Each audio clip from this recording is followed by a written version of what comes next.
Namaskar. Welcome to Life Express. Today, the world is looking at India and India is looking at the world with its age-old conviction of Vasudhaiv Kutumbakam, meaning the whole world is our family. वैसे देखा जाए तो हमें वसुधैव कुटुंबकम और अतिथि देवो भव का नारा लगाते लगाते बहुत ही भारी कीमत चुकानी पड़ी है और भारी नुकसान भी उठाना पड़ा है in the form of inviting foreign invasion on India. और मैं फ़ख्र के साथ कह सकता हूँ कि हिंदुस्तान एक ऐसा देश है जिसने आज तक किसी पे भी ना ही कोई आक्रमण किया और ना ही कभी राज किया। हाँ, हमने पूरी दुनिया पे राज किया, लेकिन उनके अधिकार, अस्तित्व और संस्कृति को छीन कर नहीं बल्कि उनके दिलों पर राज किया, अपनी प्राचीन संस्कृति एवं फिलॉसफी की खुशबू बिखेर कर। और यही कारण है कि आज पूरी दुनिया भारत की तरफ देख रही है, क्योंकि पूरी दुनिया में आज हाहाकार मचा हुआ है। कहीं फाइनेंशियल क्राइसिस है तो कहीं पॉलिटिकल क्राइसिस, कहीं एम्प्लॉयमेंट क्राइसिस है तो कहीं फूड क्राइसिस, कहीं वाटर क्राइसिस है तो कहीं सेंसिटिविटी क्राइसिस। और इन सभी क्राइसिस या संकटों के बीच आज दुनिया एक सोसाइटल मॉडल ऑफ लिविंग ढूंढ रही है ताकि वे शांति और सौहार्द के साथ जी सके। लेकिन अफसोस आज दुनिया के पास कोई ऐसा मॉडल नहीं है। But India has a suitable model of living and holistic well-being aimed at creating a better world of peace and harmony. और उस मॉडल को ही आज हम इंडियन नॉलेज सिस्टम के रूप में देख रहे हैं, जिसके अंतर्गत जीवन की सभी समस्याओं का पर्याप्त निदान बताया गया है। और मेरे इस कार्यक्रम लाइफ एक्सप्रेस का उद्देश्य भी आप सभी को इंडियन नॉलेज सिस्टम से रूबरू कराना है जीवन के विभिन्न पहलुओं पर। तो आगे बढ़ते हैं हमारे अगले सेगमेंट हॉल ऑफ फेम की ओर, जहां हम एक बार फिर मिलेंगे समाज के एक ऐसे कर्मयोगी से जिन्होंने समाज और राष्ट्र के लिए कई सराहनीय कार्य किए हैं, लेकिन हम और आप उससे बेखबर हैं।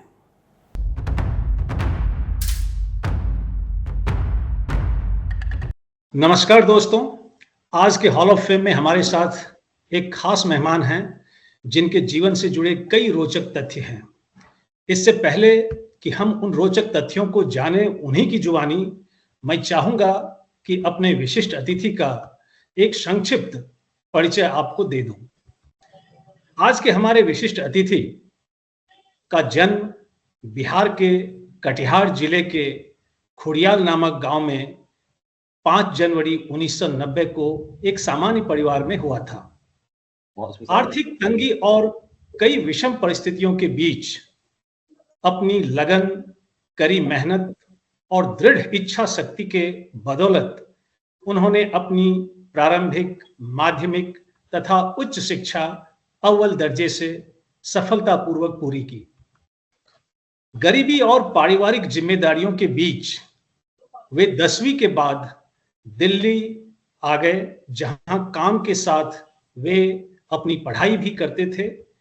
जहां तक मुझे उनके मित्रों से ज्ञात हुआ कि उनका जीवन सफर बहुत ही कठिनाइयों से भरा रहा, लेकिन अपने मजबूत इरादों से वे न सिर्फ सभी चुनौतियों का डटकर सामना किया, बल्कि हर समस्याओं से उबर कर के भी वे निकले। और कई लोग उनके जीवन सफर को साइकिल से सफारी के रूप में भी देखते हैं। जैसा कि आप अपने स्क्रीन पे देख पा रहे होंगे कि कभी उन्होंने अपनी पहली साइकिल को लेकर बड़े ही उत्साहित थे और आज उनके पास 4 पहिया वाली सफारी भी है, लेकिन अपनी तरक्की का आज भी उन्हें कोई घमंड नहीं है। पेशे से हमारे आज के अतिथि डिफेंस ऑफिसर के रूप में देश की सेवा कर रहे हैं, लेकिन उनके व्यक्तित्व की सबसे अच्छी बात जो मुझे लगी और जिस कारण से लाइफ एक्सप्रेस ने आज उन्हें यहां आमंत्रित किया है, वो है उनका पैशन फॉर सोशल वर्क या सोशल सर्विस, सामाजिक कार्यों के प्रति उनका समर्पण भाव। विशेषकर गरीबों के लिए या कई जरूरतमंद लोगों के लिए भी वे मुफ्त में मेडिकल ट्रीटमेंट, उचित इलाज मुहैया कराते हैं। और वो कहते हैं ना कि जैसा नाम वैसा काम। Our today's guest is also justifying his name through helping an organization called Helping Human Rights Foundation. जी हाँ, मैं बात कर रहा हूं वन एंड ओनली श्री मंगल कुमार साहा जी का।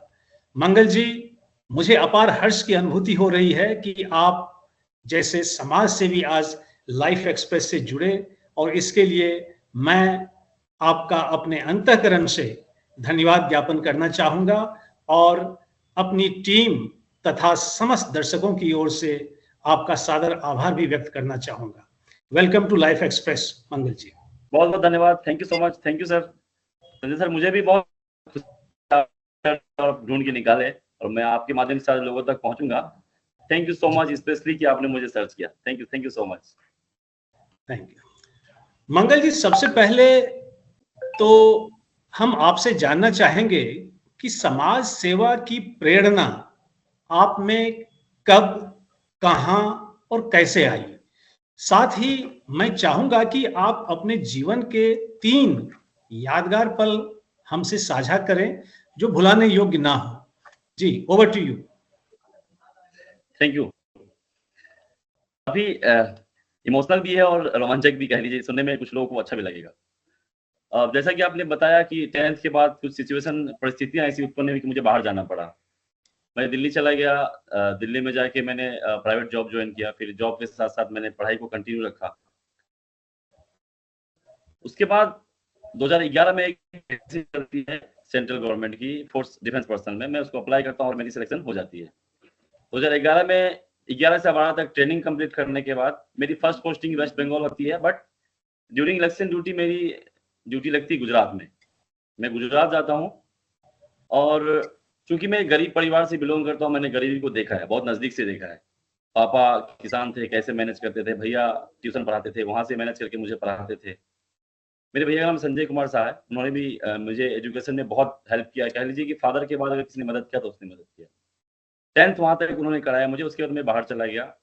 तो जब मैं गुजरात गया तो ड्यूटी में मैं खड़ा था। गुजरात में फोर्स पर्सनल की बहुत रिस्पेक्ट है, बहुत इज्जत देते हैं, और गुजरात के लोगों को मैं भी बहुत इज्जत देता हूँ। उनकी नज़र में हमारी बहुत इज्जत है। तो एक ड्यूटी के दौरान मैंने देखा एक दुकान के पास कोई 2 बच्चे थे, उन्होंने जूस पीने का डिमांड किया, और जो लोग खड़े थे काफी जो कहते हैं ना कि सोने का चेन होता है, काफी मोटे, मतलब राजमहल में पहने हुए थे। तो उन्होंने उसको भगा दिया धमका के कि जाओ यहाँ से। तो उनका चेहरा देख के मुझे काफी बुरा लगा कि यार इतना मोटा सोना का चेन पहना है, 10 रुपए का लस्सी जूस तो पिला ही सकता था बच्चे को। तो सिविलियन से थोड़ा कम उलझते हम लोग। तो उनको जाने का मैंने वेट किया, और जाने का उन दोनों को मैंने बुलाया, इधर आओ, क्या बात है। बोला हमें जूस पीना है। तो मेरे लाइफ का पहला मैंने किसी को कुछ डोनेट किया था, तो 2012 की बात है, गुजरात में। उसको मैंने लस्सी पिलाया, जूस पिलाया। उस वक्त मेरे साथ मेरा एक जूनियर था, अमर बहादुर। उसने बोला भैया आप इसको जूस पिला दे तो मैं इसको कपड़े खरीद देता हूँ। मैं बोला यार ये तो सोचने वाली बात है, मैंने जूस पिलाया तो ये कपड़ा खरीद के दे रहा है। तो ठीक है चलो। ढूंढ के हमने उसको कपड़े दिलाए, चप्पल दिलाए। चप्पल नहीं मिल पाया था, कपड़े दिला दिए। तो उसी वक्त मेरे दिमाग में आया कि जब मैंने इसको सिर्फ 10 रुपए का जूस पिलाया, बदले में इसने 150 रुपए का कपड़ा दिला दिया। तो अगर हम इस तरह से कुछ लोगों की मदद करना चाहें तो मुझे लगता है कि और भी लोग मेरे साथ कनेक्ट हो जाएंगे। वो मेरे लाइफ का पाला था कि मुझे अच्छा लगा कि अंदर से लगा कि मैंने किसी की मदद की। बच्चा बहुत खुश हो गया जब उसको मैंने उस रेस्टोरेंट में खिलाया, उसको पानी की बोतल वगैरह, बिस्लेरी। बोला ये क्या है, मैंने बिस्लेरी है। उसके लिए नया चीज था, बिस्लेरी बोतल क्या होता है। तो फिर मुझे काफी अंदर से सेटिस्फाई हुआ कि ऐसा कुछ करना चाहिए। फिर मैंने इसको आगे बढ़ाने के लिए कभी जहाँ भी मुझे भीख मांगते हुए ऐसा कोई बच्चा मिलता था, तो उस वक्त उस कैपेसिटी में मैं नहीं था, तो मैं उनसे पूछता था कि आपको क्या अच्छा लगता है? किसी ने बोला मैकडॉनल्ड में खाना है, उसकी कुछ फोटोज भी शायद मैंने आपको शेयर किया या कर दूंगा, तो मैं उसको वहां खिला दिया, तो बड़ा खुश हुआ वो। तो मुझे लगा कि लगता है इस सिलसिले को आगे लेके चलना चाहिए। फिर गुजरात से मैं वापस वेस्ट बंगाल आ गया। फिर इस सिलसिले को जारी रखा, करते करते लोग कनेक्ट हो गए मेरे साथ, डोनेशन वगैरह देने लगे कि हम भी करना चाहते हैं। मैं बोला हमें आप मत दो, आप खुद से करो, मुझे डोनेशन की जरूरत नहीं है, आप मेरे चैनल को आगे बढ़ाओ, आप भी करने लगो, क्या दिक्कत है। फिर 2015 में मेरी शादी होती है। ये सिलसिला इसी तरह से नॉर्मल पे चलता रहता है।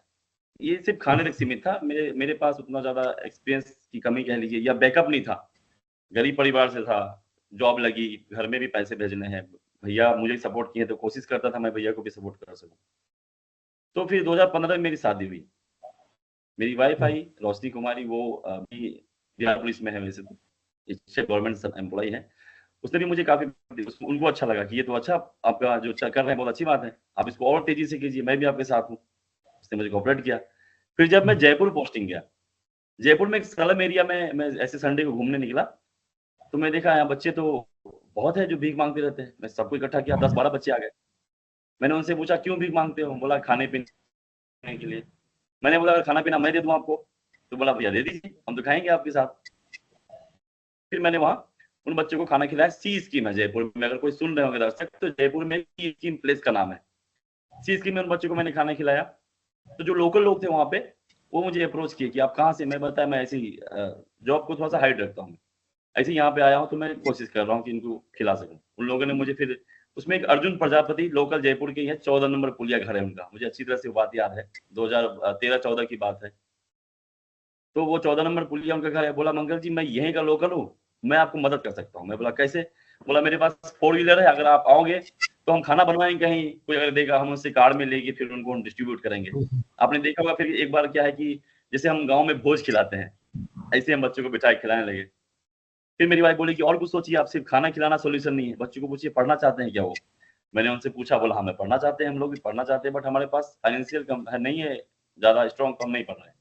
मैंने उस स्लम एरिया को बोला कि सारे बच्चों को बुक्स और कॉपियां मैं दूंगा, आप पढ़ाई शुरू करो। फिर संडे संडे को मैं जाके कॉपियां, बुक्स, पेन, पेंसिल, जो भी रिक्वायरमेंट है। तो अर्जुन भैया के साथ उनके जो दोस्त थे उनको भी अच्छा लगा, बोला मैं भी आपके साथ। मैं बोला आ जाओ फिर आप भी हमारे साथ। फिर उनको, मुझे बर्डन कम हो गया और लोगों ने इसको डिस्ट्रीब्यूट कर लिया कि मैं पेन दे दूंगा, कोई बोला मैं कॉपी दे दूंगा। तो ये सिलसिला चलता रहा। 2017 में मुझे मेरी बेटी होती है अनन्या, और वो ऐसी स्थिति में होती है कि वो कमजोर पैदा होती है। जयपुर के जनाना हॉस्पिटल में वो पैदा होती है और वो आईसीयू में शिफ्ट हो जाती है बहुत ज्यादा, और डॉक्टर ने बोला है बचेगी नहीं। तो काफी मैं मायूस हो गया कि भाई पहला बच्चा है मेरा, मेरी वाइफ भी रोने लगी, पहली बच्ची है। तो मेरे दिमाग में आया कि जिन बच्चों को मैं खाना खिलाता ना, उनके पास चलता हूँ। मैं उनके पास गया। कहते हैं ना कि दवा से ज्यादा दुआओं में ताकत होती है। तो ये बात मेरे दिमाग में, मैं गया वहाँ सी स्कीम में वापस उन बच्चों के पास। उनको खाना खिलाते खिलाते मेरे आंखों में आंसू आ गया। वो बच्चे आज भी मुझे जानते हैं, अगर कभी जाता हूँ तो उनसे मिलने जाता हूँ। तो बोला भैया क्यों रो रहे हैं? मैंने बोला मेरी बेटी एडमिट है, बहुत सीरियस है। अरे भैया आप खामों का टेंशन ले रहे, वो ठीक हो जाएगी, हम लोग है ना, हम लोग सब करेंगे आपकी बेटी के लिए। जिसको डॉक्टर कैलाश मीना जयपुर का काफी फेमस डॉक्टर है, चाइल्ड स्पेशलिस्ट है, उसने बोला वो बचेगी नहीं आपकी बेटी, अब चांसेस नहीं है। लेकिन जब उन बच्चों ने ये बोला कि भैया आप टेंशन मत, ठीक हो जाएगी, ठीक 4-5 दिन के बाद डॉक्टर बोल रहा है कि रिकवर होना शुरू हो गया। कॉन्फिडेंस जगा मेरा कि यार ये डॉक्टर बोला, और उस डॉक्टर का बताया हुआ कोई बचा भी नहीं। बोला मैंने इसको बोल दिया नहीं बचेगी मतलब नहीं बचेगी, तो लास्ट स्टेज में ही रहता है।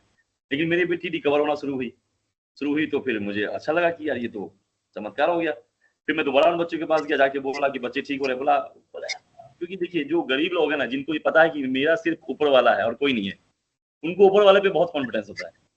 उन्हें बोला अरे बोले थे भैया ठीक हो जाएगा, आप खानों का टेंशन ले रहे हैं, वो ठीक हो जाएगी पक्की बात है। और कॉन्फिडेंस लग गया, ठीक होने लगी। लेकिन इस दौरान मुझे काफी कह लीजिए कि डॉक्टर्स का कह लीजिए या रूड नर्सेज होते हैं, बहुत सहना पड़ा मुझे। जबकि मैं डिफेंस पर्सन था, फिर भी जब मैं जाता था तो काफी आपने भी देखा होगा, कई लोगों ने सिर्फ फील किया होगा, गवर्नमेंट हॉस्पिटल के जो स्टाफ होते हैं, कई स्टाफ बहुत एरोगेंट टाइप होते हैं। उनको ऐसा लगता है कि ये इनके पास पैसा होता तो ये सरकारी में थोड़ी आते, प्राइवेट में जाते, इसका मतलब कि ये लो कैटेगरी का आदमी। तो उनको ऐसा लगता है कि हम इनको दबा सकते हैं। मेरे साथ ऐसे ही हुआ, अभी जाइए बाद में आइए, अभी नहीं है बाद में रिपोर्ट मिलेगी। मतलब बहुत धुतकारते थे। और उस वक्त मुझे पता है कि जब किसी की बच्ची सीरियस है और एडमिट है, वो एक पल अगर उसको कोई भाई साहब चिंता मत कीजिए ठीक हो जाएगा, वो उसके लिए बहुत वरदान साबित हो सकता है। उस स्थिति में जब मुझे वो डांटते थे तो मुझे रोना आता था कि कैसे लोग हैं इस दुनिया में। मुझे तो सांत्वना देना चाहिए कि आपकी बेटी सीरियस है, आप चिंता मत कीजिए ठीक हो जाएगी। बिल्कुल। उस चीज को मैंने अपने पे कवर किया और मैं बोला कि आने वाले टाइम में मैं मदद करूंगा लोगों की। फिर मेरी बेटी के साथ साथ आसपास के जो लोग होते थे, मैं उनका भी ब्लड वगैरह सैंपल कलेक्ट कर मैं टेस्ट करा के ले आता हूँ, आप यहीं रहो अपने बच्चों के पास। इस तरह हॉस्पिटल में भी काफी लोगों से दोस्ती हुई कि यार आप बहुत हेल्पफुल आदमी हो। मैंने सुना कि मैं नहीं था तो आपने मेरे बच्चे का भी ब्लड सैंपल ले जाकर चेक कराया। वहाँ उनकी खुशी देखा तो मुझे लगा हेल्थ सेक्टर में भी मदद की जरूरत है। मेरी बेटी ठीक हो गई। हर संडे को मैं अपने ऑफिसर से परमिशन लेके मैं जनाना, जेके लॉन, ये सारे हॉस्पिटल्स, एसएमएस हॉस्पिटल्स के चक्कर लगाने लगा। संडे को मैं जो ज्यादा परेशान है, क्योंकि उस वक्त मैं ठीक हो गया, मेरी बच्ची ठीक है, अब मुझे किसी से डर नहीं है। और कई बार क्या है, डॉक्टर्स के अंदर में आपकी बच्ची है तो डरना भी पड़ता है, या डॉक्टर कहीं दिमाग में चलता रहता है, कहीं उसको पता लगा कि ये बच्ची का पापा उल्टा पुल्टा दवाई दे दिया, कुछ कर, ये ह्यूमन नेचर है, डर लगता है थोड़ा सा। जब मेरी बच्ची तो मैं फ्री हो गया, तब मैं गया वहाँ, देखा नर्स डांट रहा है, वो रो रहा है, क्या बात है भाई, बोला मेरी बच्ची बहुत सीरियस हो रही है, बात नहीं सुन रहा है। फिर मैं अपने पावर का इस्तेमाल किया, मैं बोला मैं डिफेंस पर्सन हूं, आप इसको ऐसे नहीं डांट सकते, इसकी बच्ची बीमार है, आप इंसान की तरह बात कीजिए भाई। कुछ नहीं तो इनको ये बोली कि आपकी बच्ची ठीक हो जाएगी, आप चिंता मत कीजिए, मैं रिपोर्ट आपको 1 घंटे के बाद दे दूंगा। ये सिलसिला चलता गया, लोग फिर मेरे साथ कनेक्ट होते गए। उस आसपास के जो सिक्योरिटी गार्ड वगैरह थे वो भी फोर्स से रिटायर्ड थे, उन लोगों को लगा कि ये बंदा बहुत काम का है। जब भी कोई परेशान होता था मेरा नंबर देता था, आप इनसे बात करें, आपकी मदद करें। ऐसे करते करते एसएमएस में, जनाना में हमारे एक पंडित जी हैं, नाम याद नहीं आ रहा मुझे अभी, उन्होंने काफी हेल्प किया। फिर डॉक्टर जगदीश गुज्जर मिले, उन्होंने काफी हेल्प किया, अच्छे नेचर के लोग थे। उनकी वाइफ भी डॉक्टर कृष्णा गुज्जर डॉक्टर है, बहुत हेल्पिंग नेचर है। फिर उन लोगों से मुझे थोड़ा बैकअप मिला कि हम आपके साथ हैं, जब कोई नर्स या किसी से बदतमीजी करता है मुझे बताइएगा, मैं जरूर उस पर एक्शन लूंगा। तो एडमिनिस्ट्रेशन भी सपोर्ट मिलने लगा। तो ऐसे करते करते ये चैनल बढ़ता गया। फिर 1-2 बच्चों का हार्ट का प्रॉब्लम आया कि दिक्कत है, पैसे नहीं है इलाज के लिए। अच्छा मंगल जी, थोड़ा यहाँ रोकना चाहूंगा मैं कि इस अभियान में, इस नेक अभियान में आपकी धर्मपत्नी तो आपका सहयोग दे ही रही हैं, कहीं से कोई किसी तरह का विरोध या किन्हीं की आपत्ति भी आई कि क्यों ये सब करते हो, इस तरह से? आई, मेरे डिपार्टमेंट की तरफ से आई। अच्छा अच्छा। जब मैं इन बच्चों को खिलाता था या इनको बुक्स वगैरह देता था ना, तो हर डिपार्टमेंट में एक विजिलेंस होता है, मेरे डिपार्टमेंट में विजिलेंस है। उन्होंने मुझे ट्रेस किया, और जब ये न्यूज बनी, कैजुअली दैनिक भास्कर में मेरे बहुत अच्छे नॉन है, अमन नम्र जी हैं, मैंने उनसे रिक्वेस्ट डाला था कि लोगों को पता लगना चाहिए कि मैं लोगों की मदद कर रहा हूँ। तो बहुत अच्छे आदमी, डिप्टी एडिटर है अभी भोपाल में, डॉक्टर अमन नम्र जी, दैनिक भास्कर के हैं। तो उन्होंने ऐसा न्यूज सर्कुलेट किया कि हर स्टेट में छाप दी न्यूज मेरा, इंडिया के सभी स्टेट में न्यूज छपी मेरी, ये फोर्स का बंदा है, इसने ऐसे ऐसे काम किया है, और काफी एप्रिसिएटेबल बंदा है ये, ऐसा होना चाहिए सबको, इनसे सीखना चाहिए। इनको क्या है कि डिपार्टमेंट में कुछ नेगेटिव एनर्जी भी होती है, उन्होंने इसको नेगेटिव लिया। उन्होंने मेरे पे एक इंक्वायरी करने के लिए डाला कि ये पैसे कहाँ से लाता है, ये कैसे बांट रहा है बच्चों को, तो एक दबाव बनाने की कोशिश किया उन्होंने। बट उस स्थिति में मेरे कुछ ऑफिसर्स थे जो मुझे सपोर्ट किया, बोला आप चिंता मत करो, आप लीगल हो, आप डरो मत, आप जारी रखो इसको। मैं नाम नहीं बोल, दिल बहुत कर रहा है कि मैं उनका नाम बोलूं जिन्होंने मुझे अप्रिशिएट किया, बैकअप दिया, कोई आवश्यकता नहीं है। तो उन लोगों के बैकअप से फिर मैं आगे बढ़ता चला गया। फिर मेरे लाइफ में एडवोकेट भास्कर अग्रवाल आए, हेल्पिंग ह्यूमन के डायरेक्टर हैं और ऑनरेबल सुप्रीम कोर्ट के एडवोकेट भी हैं। वो फिर आए, जब बोले कि आप काम को कर रहे हो तो मेरे साथ करो, उन्होंने मुझे कनेक्ट किया। तो उन्होंने मुझे ये ऑफर किया कि कोई भी अगर ईडब्ल्यूएस कैटेगरी का बच्चा है या बूढ़ा है, जो भी है, बीमार है, अगर उनके पास एक्टिव राशन कार्ड है, मैं उनका इलाज दिल्ली में फ्री करा दूंगा।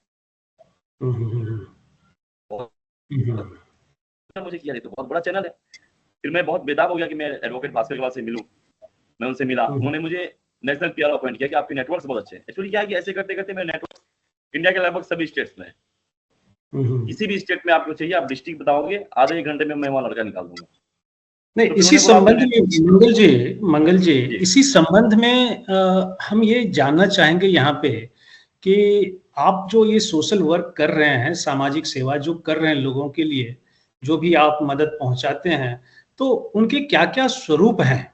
क्या, क्योंकि हमारे व्यूअर्स, मैं चाहता हूं कि हमारे व्यूअर्स भी आपके जिस भी प्रकार के सेवा आप दे रहे हैं, हमारे व्यूअर्स को वो पता चले, ताकि वे भी मतलब आपकी मतलब सेवा मतलब वो भी ले सके। उन्हें आपकी बिल्कुल, सेवा बिल्कुल। मिल सके, क्योंकि ऐसे कई जरूरतमंद लोग हैं आज समाज में जो कि इस तरह की मदद की उम्मीद लगाए बैठे हैं। तो मुझे जरा ये बताइए यहाँ पे हमारे व्यूअर्स के लिए कि क्या-क्या किन-किन प्रकार के मतलब सामाजिक सेवा आप प्रदान कर रहे हैं? जी। जैसे सबसे बड़ा अभी के टाइम में हेल्थ इश्यू है। मेरा एडवोकेट भास्कर अग्रवाल जी जो हैं, आपके पास अगर आप ईडब्ल्यूएस कैटेगरी मतलब राशन कार्ड अगर आपका एक्टिव है और आपको कोई ऐसी बीमारी है जिसका इलाज आप कराने में सक्षम नहीं है, इस बात को आपको प्रूव करना पड़ेगा। इन द सेंस कि राशन कार्ड अगर है तो इसका मतलब बीपीएल कार्ड में आते हैं, आप गरीबी रेखा में आते हैं। अगर आप इसको हुँ, साबित कर सकते हैं राशन कार्ड देके और आपका राशन कार्ड एक्टिव है, ये सारे हैं जो गवर्नमेंट जमीन पे बैठी है, ईडब्ल्यूएस इलाज आपकी आवाज़ उनके थोड़ी लिए एडवोकेट भास्कर जी। हुँ, अच्छा, एडवोकेट भास्कर के पास सारी इन्फॉर्मेशन है, उनके साथ और कई सारे एडवोकेट्स के पैनल हैं। तो स्कॉट है, फोर्टिस है, मैक्स है, ये सारे हॉस्पिटल्स हैं जो ईडब्ल्यूएस में ट्रीटमेंट कराने के लिए रूल रूल है उनका वहाँ पे, वो कराना उनको चाहिए और कराना पड़ता है। तो जब कोई आम आदमी वहाँ पे जाएगा तो उनका इलाज नहीं हो पाएगा क्योंकि वो रूल्स जानते नहीं है। तो आप सिर्फ हमें राशन कार्ड प्रोवाइड करा दीजिए, आधार कार्ड प्रोवाइड करा दीजिए, बाकी एडवोकेट भास्कर अग्रवाल सर दिल्ली में बैठे हैं, वो उनका वहाँ इलाज करा देंगे। हुँ, हुँ। कई सारे नेटवर्क्स एसोसिएट है हमारे साथ, जो राइट वायलेशन पे भी काम करते हैं। हुँ, भास्कर सर हुँ। का सपना है कि राइट टू हेल्थ हमारे देश में भी हो जाए, इलाज फ्री हो जाए सबके लिए। उसके लिए वो हुँ, काफ़ी हुँ। दिनों से फाइट कर रहे हैं, मैं उनके साथ हूँ। इस हुँ, हुँ। एसोसिएशन में एक हमारी एकता विवेक वर्मा मैम है, जो अभी यूके गई हुई है किसी सेमिनार के लिए। वो उनका एक इंडिविजुअल स्केयर है। उनका एक एनजीओ चलता है इंडिविजुअल स्केयर करके। वो वुमेन्स डोमेस्टिक वायलेंस पे काम करती है। तो अगर आपके हमारे जो भी लोग हमें देख रहे हैं, अगर कोई ऐसा डोमेस्टिक वायलेंस का केस है, आपको लगता है कि वो जेन्युइन है, आप मेरे माध्यम से एकता मैम को अप्रोच कर सकते हैं। वो पूरा सपोर्ट करेगी, लीगल से लेके बैकअप जितना देना पड़ेगा वो पूरा सपोर्ट करेगी। निर्भया देवी है, निर्भया की मम्मी है आशा देवी जी हैं, वो हमारे साथ कनेक्टेड है। जब हमें लगता है कि राइट वायलेशन में किसी लड़की के साथ या ऐसा कुछ हुआ है और जो एडमिनिस्ट्रेशन है वो एक्शन नहीं ले रही है, तो उसके लिए आप उनको भी अप्रोच कर सकते हैं हमारे माध्यम से, हम आपको रूट बता देंगे। हुँ, हुँ, हुँ, तो हुँ। राइट वायलेशन पे, दहेज प्रताड़ना पे, डोमेस्टिक वायलेंस पे, इस तरह के केसेस में भी हम मदद करते हैं और एडवोकेट भास्कर अग्रवाल तो एडवाइस तो दे ही देते हैं। उनको दिन भर में 100 कॉल भी आता होगा कि हमें क्या करना चाहिए, क्या नहीं करना चाहिए। तो वो फ्री ऑफ कॉस्ट उनका है एडवाइस वो दे देते हैं, लीगल एडवाइस। एकता मैम भी बिल्कुल इसी तरह से है।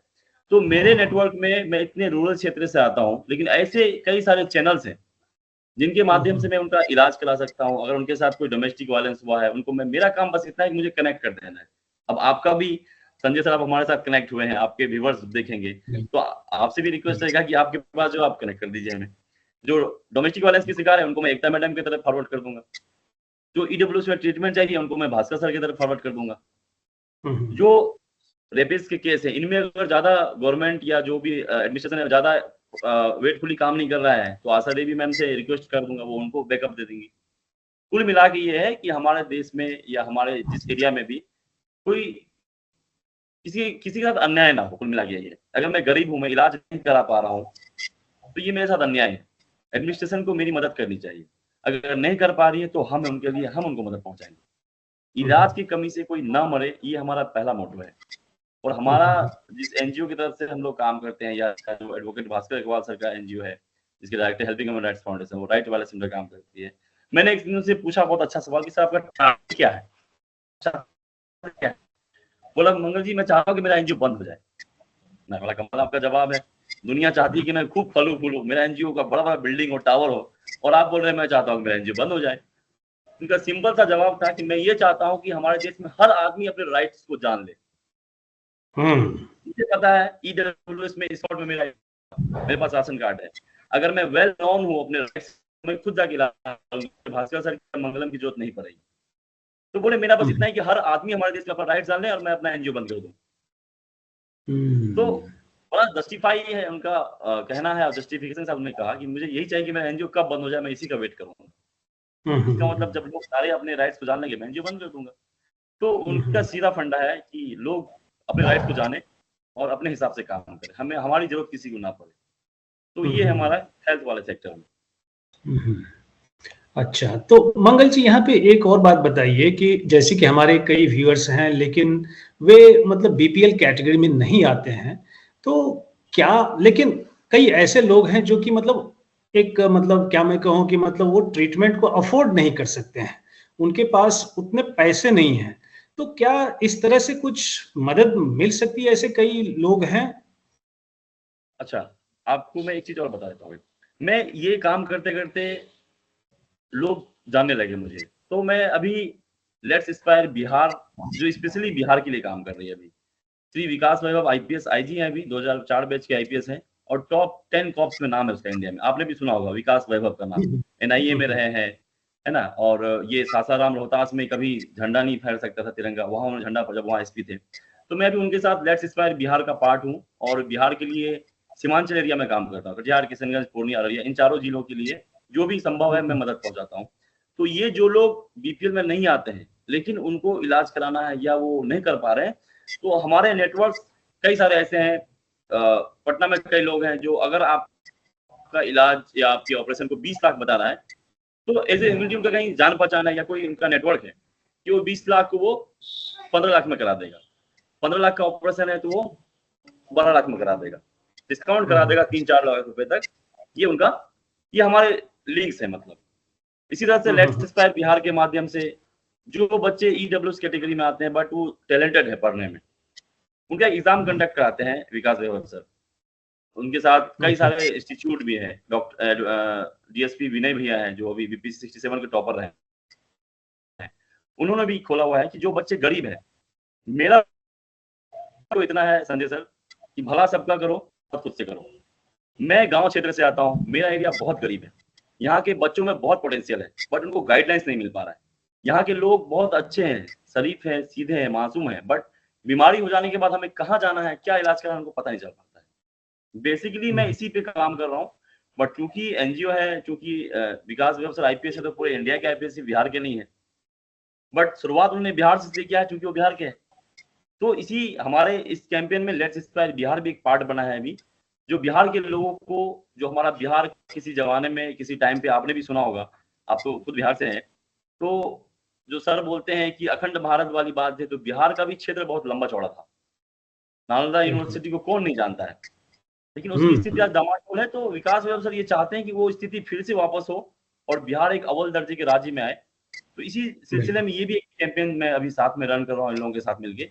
तो ये सारे फैसिलिटीज़ आ रहे हैं, तो जो आपने बताया जो बीपीएल में नहीं है लेकिन इलाज में पूरा पैसा नहीं दे पा रहे हैं, तो उनके लिए ये वाला सोर्स मेरा उनको शायद काम आ जाए। ज़्यादा होता है, बिल्कुल। तो कई लोग फॉरेनर्स भी कनेक्टेड है हमारे साथ। जेन्युइन केस में कई सारे लोग हैं जो डोनेशन भी दे देते हैं, तो हम उनसे कनेक्ट कराते हैं, आप उनसे हुँ, बात कर लीजिए। कई सारे ऐसे हैं कि हुँ, प्राइवेट हुँ, हुँ। हॉस्पिटल में ऑपरेशन पॉसिबल है और आईजीआईएमएस में भी पॉसिबल है। तो हम कनेक्ट करके आईजीएमएस में भी कई सारे डॉक्टर्स हैं, एज़ ए ह्यूमैनिटी बहुत मदद करते हैं हम लोगों की, बहुत मदद करते हैं। मैंने अपने कटिहार जिले से कितने लोगों को एडमिट करा दिया अब तक। तो हम हुँ, कोशिश हुँ। करते हैं कि उनका यहाँ से अगर हो जाए गवर्नमेंट सेक्टर से तो हम यहाँ करा देंगे। कुछ ना कुछ तो उनका ज़रूर हम सॉल्यूशन निकालते हैं और कुछ ना कुछ मदद ज़रूर हो पाती है। बिल्कुल। बिल्कुल नील ऐसा नहीं बहुत है। अच्छा, बहुत कोई भी बढ़िया, ज़रूर बहुत बढ़िया। बहुत अच्छा मंगल जी। आगे हम ये जानना चाहेंगे अ, कि आप जैसे समाज में कई मंगल क्यों नहीं निकल के आते हैं? मुझे लगता है कि आज 100 में 95% लोग जो हैं, वे सेल्फ सेंट्रिक हैं। आत्म केंद्रित हैं और सिर्फ 5% लोग आप जैसे जो लोग हैं ना, वो सोसाइटी सेंट्रिक हैं, समाज पे केंद्रित हैं। तो क्यों हो गया ये सब? लोगों की ऐसी सोच कि वे सिर्फ आई, माय, माइन, माय सेल्फ तक ही सीमित रह जाते हैं। ऐसे में आपका कोई सुझाव हो तो हमसे साझा करें ताकि हम एक बेहतर मानव, एक बेहतर समाज, एक बेहतर कल के सपनों को साकार कर सकें। जी। बिल्कुल। ऐसा मानना है कि 95% लोग सेल्फिश टाइप हैं या माय सेल्फ वाले हैं। लेकिन संजय सर सही बताऊँ तो मुझे ऐसा लगता नहीं है। मुझे लगता है कि 60-40 का रेशियो है। बिल्कुल इतना कम नहीं है। क्योंकि इसलिए मुझे ऐसा लग रहा है कि आज तक मैंने जिनसे भी मदद माँगा, मना किसी ने नहीं किया। या हुँ, ऐसा हो हुँ। सकता है कि मैं जिस टाइप का हूँ, मेरे चैनल उसी टाइप से लोगों के साथ कनेक्टेड है। अभी आप देख लीजिए सोशल मीडिया में कुछ बोलने के लिए आपको डोनेशन देना पड़ेगा कि मैं आपका इंटरव्यू लूँगा, मुझे इतने पैसे दो। आपने तो मेरे से लिया नहीं।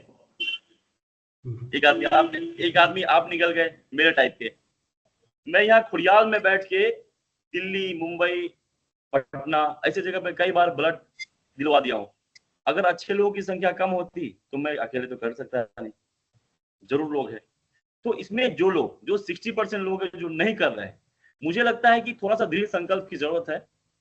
और जब अपने पे बीतती है ये बात दूसरे पे अप्लाई करने की जरूरत है कि आज मेरे साथ ऐसा हो रहा है, क्या पता उनके साथ भी ऐसा हो रहा होगा। और जो लोग ठोकर खाते हैं, जिनके साथ घटनाएं होती है, वो मंगल बन के निकलता है। लेकिन वो तब जब आपको ठोकर लगी और आपने ये इम्प्लीमेंट कर लिया कि मैं इस स्थिति में हूँ, अगला बंदा भी उसी स्थिति में होगा, तो मैं ठीक हो गया तो मैं उनको मदद कर देता हूँ। तो मुझे लगता है कि ये रेशियो बराबर हो जाएगा। बस थोड़ा सा दृढ़ संकल्प की जरूरत है और मानवता को पहचानने की जरूरत है। किताब, बुक्स, इंजीनियरिंग सब है, बट थोड़ा सा मुझे लगता है संस्कार की तरफ और अपने जो हमारा संस्कृति कहता है, हमारे आप भी समझ, हिंदू धर्म में ये कहता है कि अगर आपने किसी एक इंसान की जान बचाई तो आप स्वर्ग लोक को जाएंगे। अब हम स्वर्ग में जा रहे हैं नहीं जा रहे हैं वो तो साइंटिफिक रीजन कुछ और कहता है, बट एज ए ह्यूमैनिटी संस्कार हमारे धर्म ये कहता है कि अगर आपने हिंदू धर्म में किसी एक इंसान की जान बचाई तो आप स्वर्ग लोक को जाएंगे। तो इस स्थिति में हमें इसको फॉलो करने की जरूरत है। यहाँ पे हमें अपने संस्कार को, अपने धर्म को फॉलो करने की जरूरत है कि भाई अगर हम किसी की जान बचा लेते हैं तो हो सकता है कल मेरे बच्चे की परेशानी बढ़े तो मुझे कोई मदद कर देगा। और ऐसा मेरे साथ हजारों बार इंसिडेंट हुआ है। मुझे लगता है कि ये सारे जब मैं लोगों की मदद कर रहा हूँ ना, उनका ही आशीर्वाद के लिए या वो मुझे फल है कि मुझे मेरे बच्चे बच जाते हैं या ऐसा होते होते बच जाता है। तो मुझे लगता है कि हम लोगों को कोऑपरेट करने की जरूरत है। और मैं आपके माध्यम से सबको बताना चाहूंगा, अगर आपको लगता है कि मैं मदद नहीं कर पाऊंगा, आप एक फोन जरूर घुमा दीजिए मंगल जी को या संजय सर को। अभी संजय सर भी हमारे लिंक में है कि संजय सर यहाँ पे एक्सीडेंट हो गया, आप देख लीजिए, पाइएगा, इतना ही कर दीजिए आप, वो आपका बहुत बड़ा योगदान हो जाएगा। कुछ करने की जरूरत नहीं है। आप एक ऑथेंटिक आदमी देखिए खबर पहुंचा दीजिए कि भाई यहाँ पे एक्सीडेंट हुआ, मैं कुछ नहीं कर पाऊंगा, आप कर सकते तो कर लेना।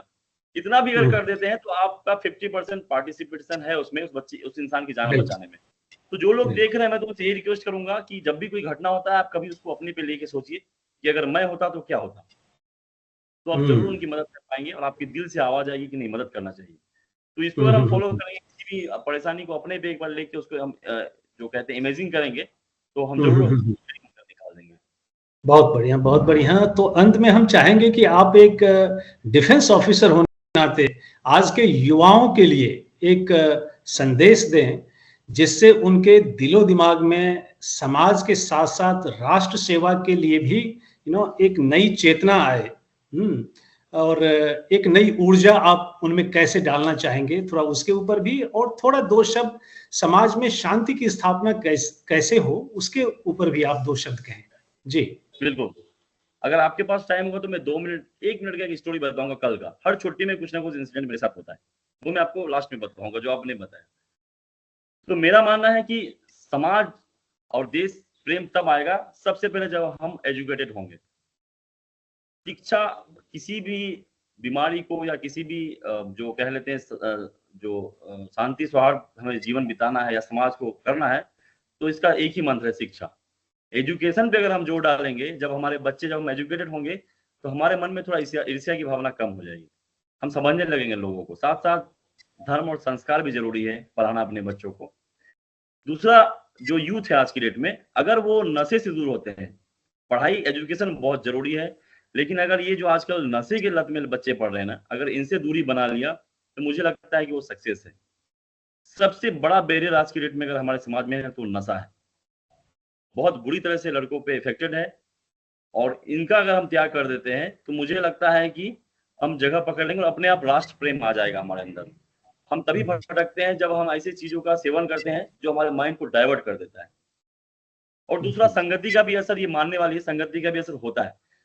तो एक एग्जांपल आपको देता हूँ कि अगर 3 करोड़पति लोगों के साथ आपका उठना बैठना है संजय सर, ये मेरा मानना है, तो चौथा करोड़पति आप बनेंगे, इसमें कोई डाउट नहीं है। 3 इंजीनियर के साथ अगर आप शुरू से बैठना शुरू कर दिए हैं एजुकेशन टाइम से, तो चौथा इंजीनियर आप बनेंगे। मतलब संगति का प्रभाव पड़ता है। हाँ, ये सोचने वाली बात है। अगर मैं अल्कोहलिक के साथ बैठूंगा 3 के साथ, तो चौथा मैं ही बनूंगा, इसमें कोई डाउट नहीं है। तो हमें संगति भी सुधारने की जरूरत है। और जहां तरह समाज में राष्ट्र प्रेम की बात, हमें एक दूसरे को फॉलो करना पड़ेगा, हमें एक दूसरे को समझना पड़ेगा। संजय सर का बच्चा है, वो कुछ कर रहा है, मुझे इससे क्या, मुझे इससे है। कल को मेरा बच्चा उनके साथ खेलेगा, मेरा बच्चा उनके साथ बात करेगा, इंटरेक्शन करेगा, तो उनका असर मेरे बच्चे पे भी होगा। जिस दिन हम ये समझने लगेंगे ये जो उनका हो रहा है हमें क्या वाला बात खत्म हो जाएगा, उस दिन हम देश का और समाज का सबका विकास कर लेंगे। मैं परसों मेरे परम मित्र हैं रियाज अहमद, दुबई से लाखों की नौकरी छोड़ के यहाँ आए इस रूरल एरिया में। सीबीएसई पैटर्न का पहला स्कूल उन्होंने बनाया, एफिलिएशन लिया, हमारे अनुमंडल में पहला स्कूल लिया। उन्होंने मुझे आते ही बुलाया, बहुत पॉजिटिव एनर्जी के लोग हैं। इससे मैं लास्ट में कुछ लोगों का नाम बताऊंगा जिनसे मुझे प्रेरणा मिलती है, जिनसे मुझे हिम्मत मिलता है कि आगे बढ़ो। जब मैं उनसे मैं ट्रेन से उतरा और उनसे बात बोला, मिलने आइए, मुझसे आपसे मिलना है बहुत अर्जेंट। रास्ते में मैं जा रहा था, 2 बच्चे बैठ के सिगरेट में कुछ डालते हैं ना, गांजा टाइप में, वो बैठ के डाल रहे थे बिल्कुल मेन रोड के पास में। मैं जैसे निकल रहा था, मैंने देखा तो मैं रोक दिया। मैंने उनसे बोला क्या कर रहे हो? बहुत तेज आवाज में बोला क्यों बताऊंगा। मैंने बोला, फिर मैं थोड़ा सा हवा दिया, मैं पुलिस उठा लूंगा अभी, हाइट वाइट से तो देगा पुलिस ही होगा, ये डर गया। फिर मुझे बताया सिगरेट पी रहा हूँ। मैं बोला सिगरेट के अलावा इसमें डालोगे क्या? बोला सर गांजा डालूंगा। मैं बोला बहुत अच्छी बात है। कितने में पढ़ते हो? बोला 9th क्लास में पढ़ता हूँ। पापा क्या करते हैं? बोला किसान है। मैं बोला कब से बैठे हो? बोला आधे घंटे से बैठा हूँ। किसी ने तुम्हें पूछा नहीं? बोला नहीं सर। क्यों पूछेगा? बोला हम अपना पी रहे हैं, उसको क्या मतलब है। मैंने उनसे कहा कि आपके पापा ने आपको किस लिए पढ़ाने के लिए भेजा, थोड़ा सा आइडिया बताओ। बोला पढ़ लिख के नौकरी करूंगा, अपने घर वालों को देखूंगा। मैंने बोला कि आप क्या कर रहे हो यहाँ पे, कहाँ जाओगे इस रास्ते से? तो तुरंत फेंक दिया। मैंने उसे कहा फेंको मत, इसको वापस लाओ। उठा के लाया। मैंने बोला अगर जाने के बाद तुम उसको उठा के पीना चाहते थे तो तुम अभी पी लो, मुझे देख के इज्जत करने की जरूरत नहीं है। अगर तुम्हें लगता है कि मैं गलत डायरेक्शन में जा रहा हूँ, तुम इसे अभी फेंको और परमानेंट फेंक दो। उस लड़के के आंख में आंसू आ गया, परसों की बात बता रहा हूँ। उसने फेंका और बोला अपने अल्लाह की कसम मैं आज के बाद नहीं पीऊंगा। तो ये हमें अपने बच्चों को संभालने की जरूरत है। उनका बच्चा, किसका बच्चा, मुझे क्या है, अगर हम उस पर आ जाएंगे तो हम समाज को ठीक कर लेंगे और हमारा समाज आगे भी बढ़ जाएगा। मेरा तो बस इतना कहना है। अपने साथ साथ आसपास के माहौल को भी साफ रखिए, सुरक्षित रखिए, तो हमारा देश, हमारा समाज बिल्कुल आगे बढ़ेगा। बहुत अच्छा, बहुत अच्छा, बहुत अच्छा लगा मंगल जी। मुझे तो लगता है कि आपसे मैं जितना बात करूं उतना और बातें करने का मन कर रहा है, लेकिन चूंकि समय की एक मर्यादा होती है तो इसलिए हमें रुकना पड़ेगा। लेकिन मंगल जी आज आप हमसे जुड़े, उसके लिए आपका विशेष धन्यवाद। और आपके सराहनीय सामाजिक कार्यों के लिए लाइफ एक्सप्रेस ने आपके लिए एक अवार्ड की घोषणा की है। जो हमारी जूरी है उन्होंने आपका चयन किया था और उन्होंने आपके लिए एक अवार्ड की घोषणा की है, और वो अवार्ड है life express award of iconic social reformer. और आपकी इस उपलब्धि पर आपको ढेरों बधाई। और हम ईश्वर से जी, और हम ईश्वर से आपके लिए ये मंगल कामना करेंगे कि वे मंगल जी को और भी सामर्थ्यवान बनाए, ताकि मंगल जी अपने नाम के अनुकूल समाज का मंगल करते रहे। बहुत बहुत धन्यवाद मंगल जी लाइफ एक्सप्रेस से जुड़ने के लिए। और मैं चाहूंगा कि आप भविष्य में भी हमसे जुड़े रहें, और जो सामाजिक कार्य आप कर रहे हैं, आपके अभियान का हिस्सा अब हम भी हो चुके हैं, और हम भी अपना जो भी भरसक प्रयत्न करेंगे, जिस प्रकार का सहयोग हो सकता है वो सहयोग हम प्रदान करने की कोशिश करेंगे। तो बहुत ही अच्छा लगा आपसे बात कर। Thank you so much for connecting with us. Thank you. LXP Award of Iconic Social Reformer is proudly presented to Shri Mangal Kumar Saha for his exemplary social service and welfare to society on 8th November 2024.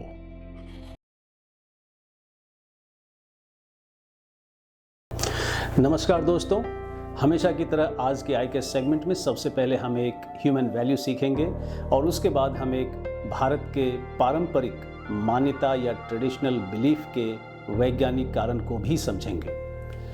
लेकिन पहले हम बात करेंगे human value की।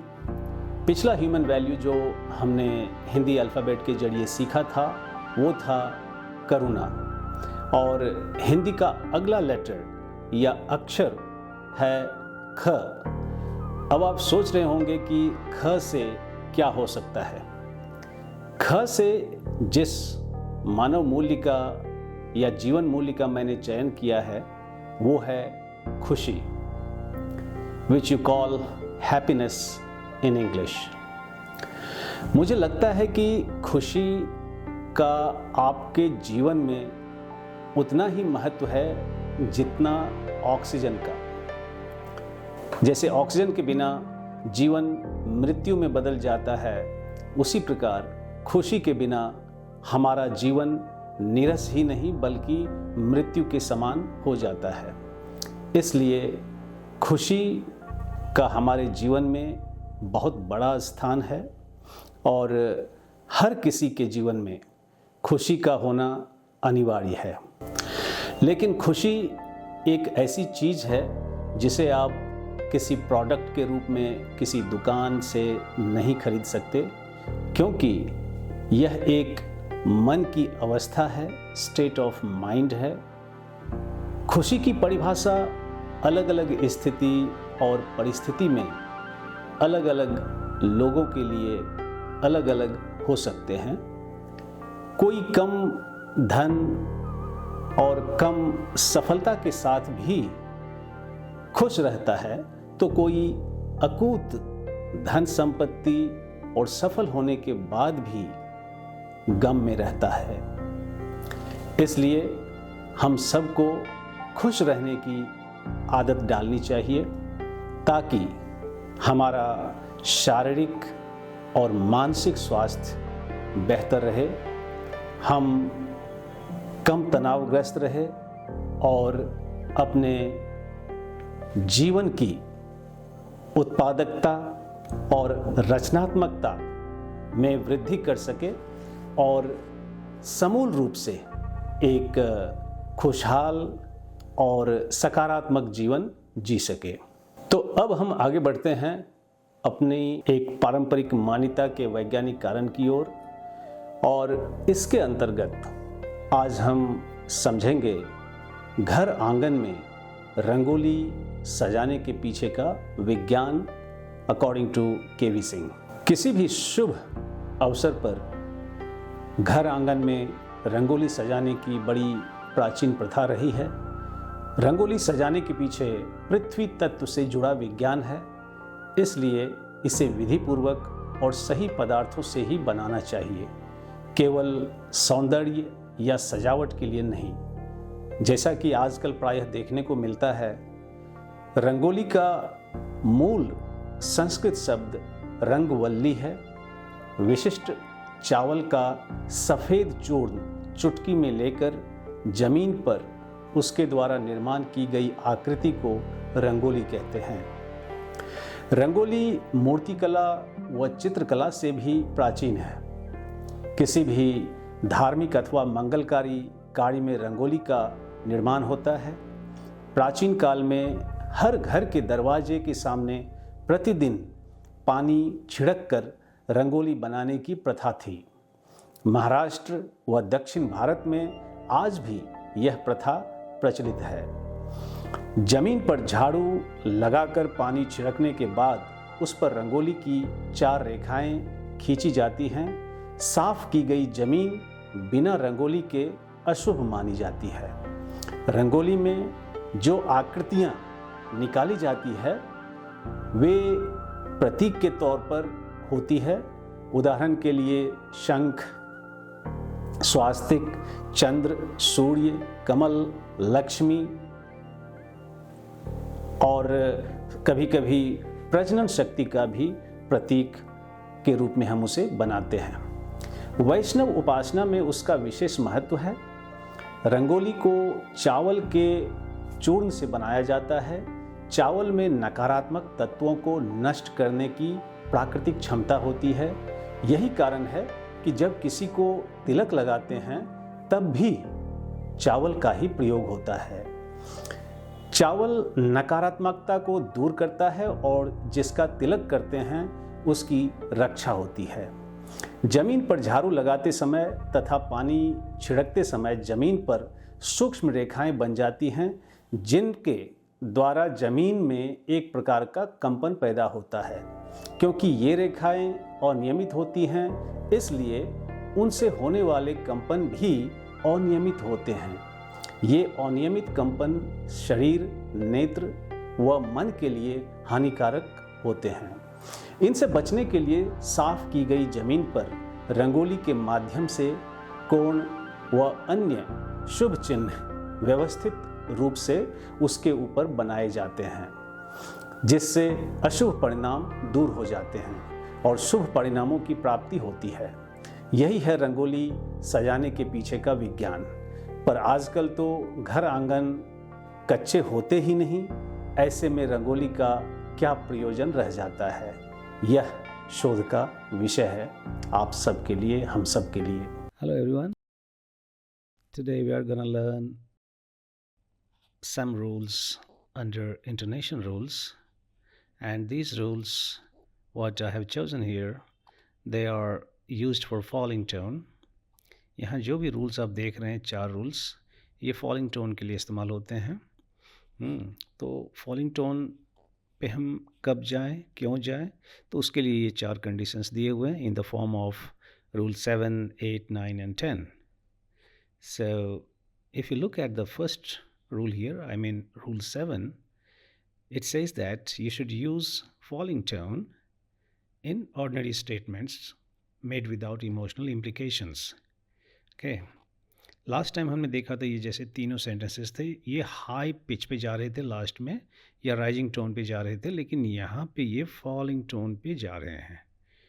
The reason is we are using here in the form of ordinary statements in which no emotional implications are there.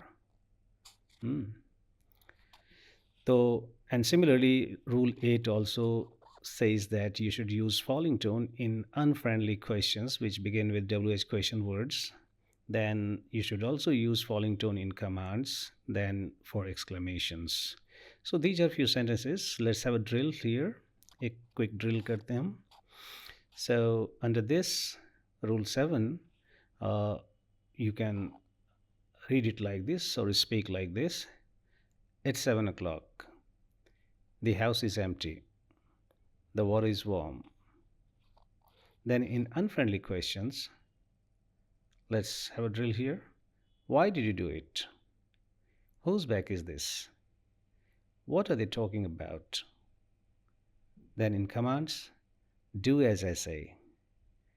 Come here. Go over there.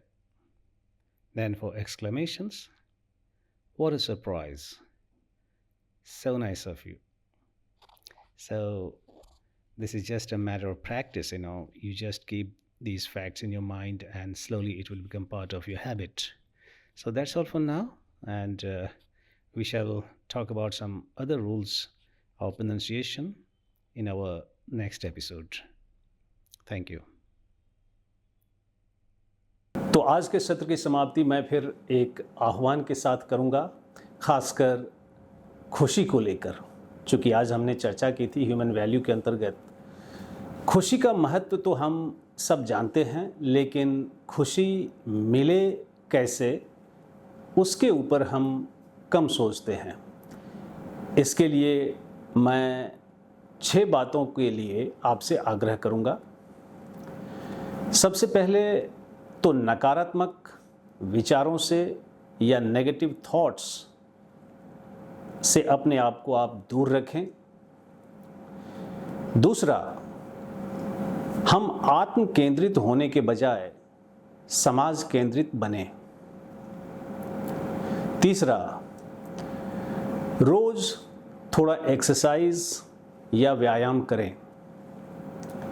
चौथा, अनावश्यक या गलत चीज़ों को महत्व ना दें अपने जीवन में।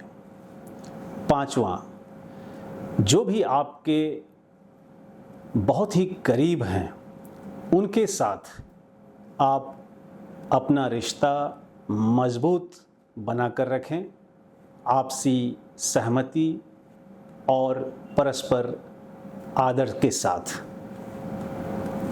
और छठा, तुलनात्मक सोच से बचें। 2 व्यक्ति की ज़िंदगी एक समान नहीं हो सकती। आपके पास जो भी है उसमें संतुष्ट रहें, क्योंकि दूसरों से तुलना करना आपके अंदर ईर्ष्या और मैं कहूँगा पछतावे का भाव पैदा करती है, जिससे आपके फिजिकल और मेंटल हेल्थ पर प्रतिकूल असर पड़ता है। तो मिलते हैं अगले एपिसोड में। Till then enjoy your time meaningfully, और हाँ, अपना और अपनों का भी ख्याल रखें। जय हिंद।